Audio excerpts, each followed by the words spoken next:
Okay, hi guys, welcome to Just Driven. As you have probably heard, the Bayside Blue R34 Skyline GT-R that was used in the fourth installment of the Fast and Furious franchise is actually going up for auction. The world-renowned Bonham's auction house is going to be auctioning the car off through May 5th. And it's going to be an online auction. Rumor has it this car is going to likely sell in excess of $1 million. We will see. There's a lot of people, a lot of interest in this car. In this video, I'm going to be sharing some really cool facts about how this car came to be used in the movie. I'm going to go over the details of why it was referred to as the Kaizo Skyline. Stay tuned. I think you're going to like this. If you're not a subscriber, please don't forget to hit the subscribe button. And if you like what you see, please leave a comment. We read all of our comments and we really appreciate all the support. You know, I've been working with studio cars for years. I'm a collector, as you know. We have a shop where we build some really unique cars, as you can see. And if you look back at some of our video history, you'll see that we built this stunning replica of the Fast and Furious Supra, and we went into great detail. And thanks to Craig Lieberman and all of his help and his expertise on the build, since he was the original owner of the first car, he was able to help us achieve this goal. We've also got a Toretto Charger build underway. So the Blue Skyline actually was owned by me back in 07 and 08 during the production of the fourth installment of the movie. Let's first talk about how it came to be used in the movie. Dennis McCarthy, who is a very important part of this franchise, I call him the magician. The stuff he and his wizards could put together at his shop are just, it's mind-blowing what they build there. You know, he reached out to me and asked if we had a Bayside Blue R34 Skyline that could be used in the movie. We essentially just provided them with a clean slate. It was in fact a Kaizo body, and I'll get to more on that a little later in this video. After Dennis reached out to me and asked if we had one, we quickly identified a drivetrain. We found a RB26 drivetrain pull-out from an R34 GT-R. We actually located that on eBay, did a drivetrain installation. We sent the car off to Universal, where they met with their art director, and they quickly identified what they were going to do to achieve the car that you see in the movie.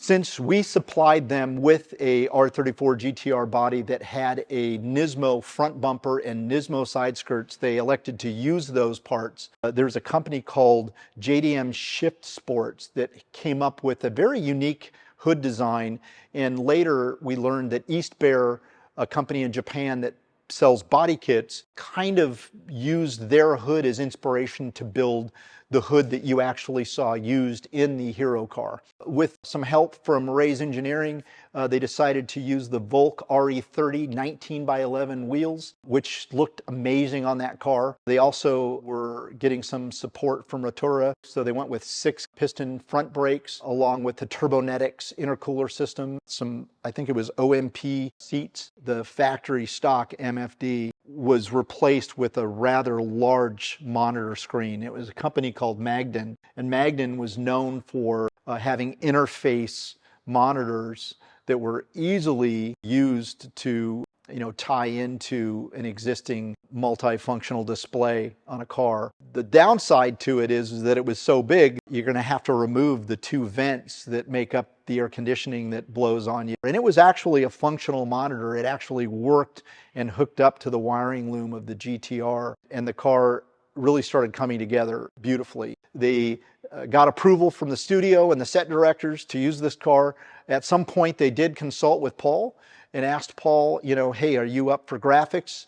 Paul, not being a big, huge fan of graphics, elected to have no graphics on the car at all, and decided that it was going to just to retain its nice, clean, original paint scheme, and that's what it went with. The car was actually a really clean car to begin with. Our car was the primary hero car. It was used in several scenes. A lot of people have been asking, knowing that this car is ready to be auctioned, you know, did Paul actually drive this car? And yes, he did drive this car. He drove it in a few scenes. And then, of course, when it was at my warehouse after the filming, Paul and I took it to lunch. I drove it to lunch, he drove it back. At that exact time, I had his white R34 at my warehouse facility. I was storing it for him. He had just gotten it back from sitting at one of the karting tracks, and and it was on display there, and it was fully stickered out. And so he asked me to have our guys remove the decals, which we did, and to this day is still owned by the family. I believe Meadow owns that car. It's a beautiful Motor X V-Spec R34, V-Spec 2 R34 GT-R. Very, very nice car.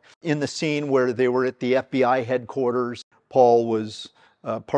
Brian was in a computer room going through the inventory of seized cars, and he was hand selecting which cars he wanted to actually use to build this car that was going to be used in this race scene, in hopes that he was going to become one of the drug traffickers. They showed some pictures of cars in that scene, one being a white R34 GT-R that had a kind of hideous GT-R decal on the hood. Oddly enough, that was Paul's real car. They just superimposed a decal on the hood of it to be used in that one quick cut scene that shows what cars he was going to be, selecting to build his ultimate blue R34. There was my red R35, actually, that was shown for a minute with black wheels on it. You'll see that pop up on the screen as well. Those were pictures that they took stills of at the last minute when they were working on developing that particular scene. Of course, the Bayside Blue car, and I think there was a 32. There was a handful of cars that he chose, and he said, I want them all. And of course, the next scene you saw was him working in a headquarters facility, building the car and tuning it and doing all sorts of work to it. And some people asked, well, how come it's not on the screen list or the used screen car list? Well, it's because, it wasn't owned by the studio. The studio rented that car from us. The studio owned all of the other cars. All the GTTs and GTSs, the studio owned those cars. And one of those cars was the second unit hero car. Ours was the first unit hero car. And that's the car that's being auctioned. I sold that car back in 2009 to a good friend of mine. And to this day, it has lived in Germany, and that's where it has resided ever since it left the States. And then came the issue of how much use is this car going to get? The script required that it be driven hard. They certainly didn't want to buy a lot more GTRs, and they were becoming harder and harder to come by, unlike Too Fast, Too Furious, where they acquired original R34 GTRs, the silver cars with the blue stripes. They didn't want to actually purchase a bunch of GTRs, so they went with the skinnier cousin known as the GTT Skyline. There were a total of 5 cars used as principal driver cars. Our car was the main hero car. It was the only true GTR used in the entire filming of that movie. All the other cars were GTTs. I think there were 2 GTSs as well. Fortunately, at the time, East Bear was making a body kit that resembled the original GTR body kit, and they retrofitted a bunch of these GTTs with East Bear body kits. And, from a distance, it was really pretty hard to tell which car was real GTR, which car was really a GTT with their body kits. So they immediately bought, I think, 8 or 9 body kits from East Bear in Japan and overnighted them. If we have to, overnight parts from Japan. And they retrofitted all of the GTTs they required into what looked like our main hero car, the GT-R. So the Skyline was used where it was going to have to jump across pretty big dips in the highway, and they didn't want to tear up suspension. There were some race scenes where another car fell off of a bridge and damaged the rear trunk lid and wing. There was that scene. Those were all, of course, GTTs being used. And then, of course, there was the big scene where Brian O'Connor went off track a little bit and had to recalibrate his navigation in that main race scene where he had to drive down a flight of stairs. And that particular scene they couldn't pull off with a regular GTT, and they convert a Skyline body into pretty much a sandrail. It had a Volkswagen drivetrain in the rear, and it was able to pull off driving down a flight of steps. They were able to pull off exactly what they wanted to achieve. That car still to this day lives here in the States. Let's talk about Kaizo a little bit. You guys have probably wondered, why was it referred to as the Kaizo car? So back in 2006, I started working with some friends in Japan, and we started bringing in bodies. To import a gray market car into the US came with a lot of challenges. If the car wasn't 25 years old or older, there was a set of requirements that cars would have to go through. Crash testing and going through a registered importer to ensure that the car would meet all of the EPA requirements was a necessity. And so my friends in Japan, we started talking about, a lot of the GTRs at the time were reasonably priced. We decided you know, let's bring over the bodies and build cars with really unique drivetrains. Since RB26s were readily available in the States on eBay and a number of different sources, it just made sense to bring in a variety of different bodies. I had a lot of friends on race teams that wanted these cars for track use only. Everybody got this bug to get 34s over here, 32s, 33s, and 34s. My friends in Japan started importing some of these cars. I'd source drivetrains. A few of these bodies, I'd ultimately put LS drivetrains in them and made them rear-wheel drive and had fun with those. But then people started getting this bug to put RB26 drivetrains in them. And since those drivetrains were readily available, people started buying more and more of these bodies from us. And we started a company called Kaizo, myself and my business partners.